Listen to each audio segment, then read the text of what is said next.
What is up, space pirates? This is your Admiral, the endlessly edgy Dr. Disaster.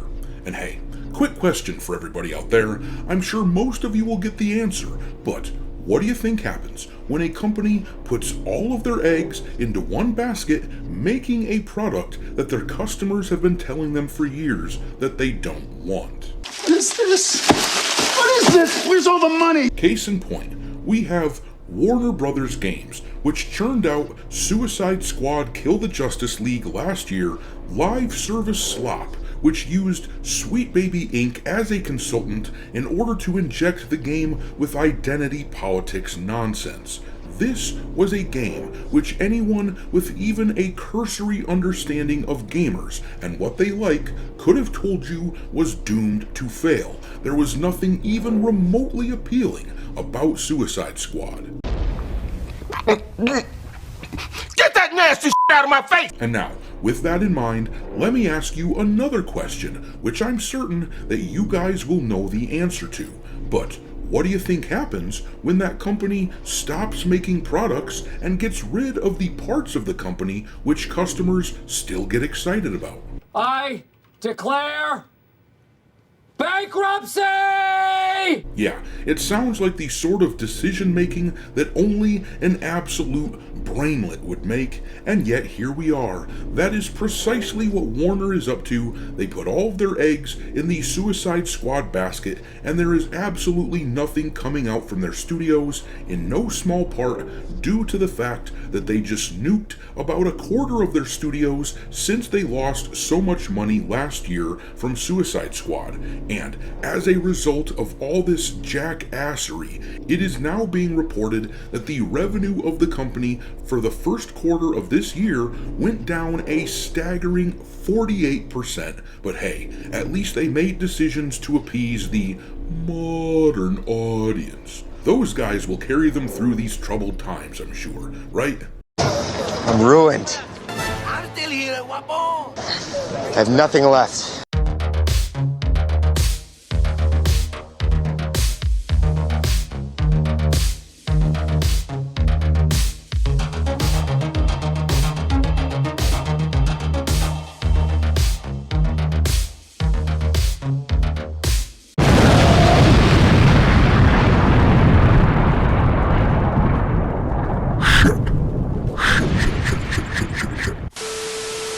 Alright, me hearties, make sure you hit the like button on this video, share it with your friends, subscribe to the channel if you haven't yet, and also, please consider supporting the channel by becoming a member.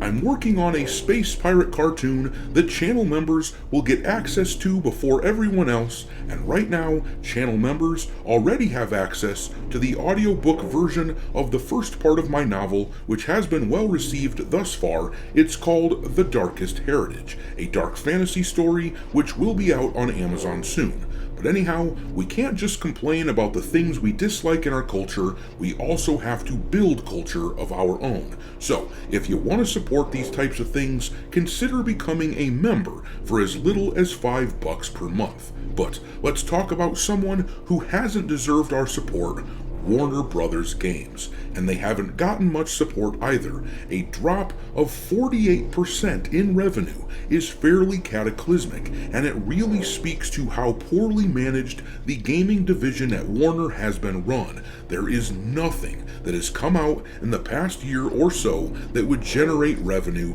You think about all the IP that they have access to in the DC universe and all the past success they used to have with the likes of the Arkham games, and it is mind-boggling that they wouldn't have anything planned to come out during this past quarter. And when I look at the calendar of games coming out this year, I'm not really seeing anything from them there either.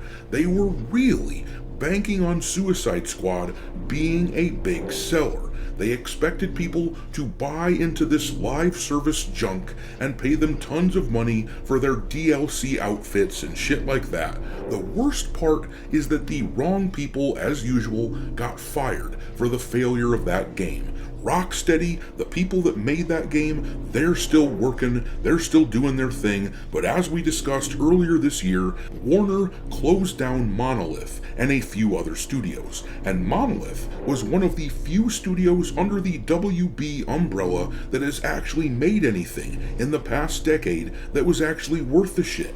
The Nemesis system in the Shadow of Mordor games was pretty damn good. The fact that there isn't a small army of games from Monolith from this past decade using that system is just a sign of gross mismanagement and would only come from the sort of idiots who would have greenlit a project like Suicide Squad. But let's read about the financial woes of this company in this article from That Park Place, link in the description. It says here, the crisis inside Warner Brothers games has reached new depths. In its Q1 2025 financial report, Warner Brothers Discovery confirmed a staggering 48% decline in revenue from Warner Brothers games, citing a lack of new releases and the long shadow of last year's disastrous Sweet Baby Inc. collab Suicide Squad Kill the Justice League. What began as a major gamble on a live service superhero title has now rippled across the entire company, costing executives their jobs, shuttering long-standing studios, and calling into question the company's future in gaming.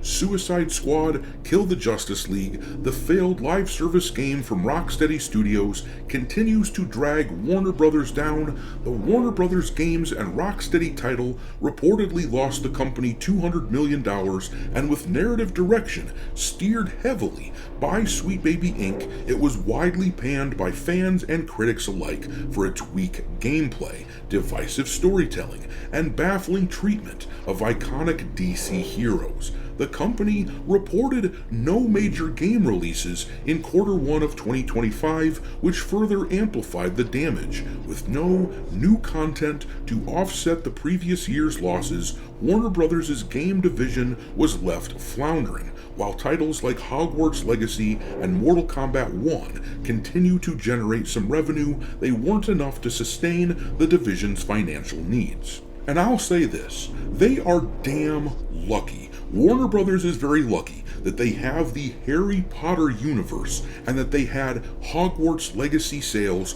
to supplement them. I will bet you that if they didn't have Hogwarts to prop them up, they'd be looking at way more than a 48% drop, because reportedly Hogwarts Legacy does continue to sell rather well, considering that it's a couple years old already.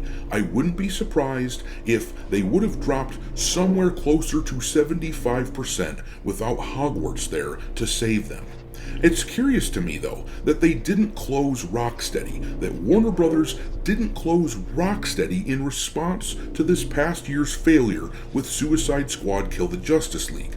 But we have heard continuous rumors of a new Arkham game being planned from them. Considering their terrible approach to how they dealt with DC Universe characters, it's tough to get excited about this. And considering how much I love the old Arkham games, you can imagine how irritated I am to think of them further ruining the Arkhamverse. There's also rumblings that another Hogwarts Legacy game is in the works. They'd be crazy if that wasn't the case, but it sure seems like with no exciting games on the horizon, those are the baskets where Warner has put all of their eggs. But drop your mockery of Warner and Rocksteady into the comment section below, and we will talk there. Thanks for watching, me hearties. If you haven't already, your Admiral is inviting you to subscribe to the channel and become a part of the crew. Life as a space pirate may not be glamorous, but there's always plenty of booty.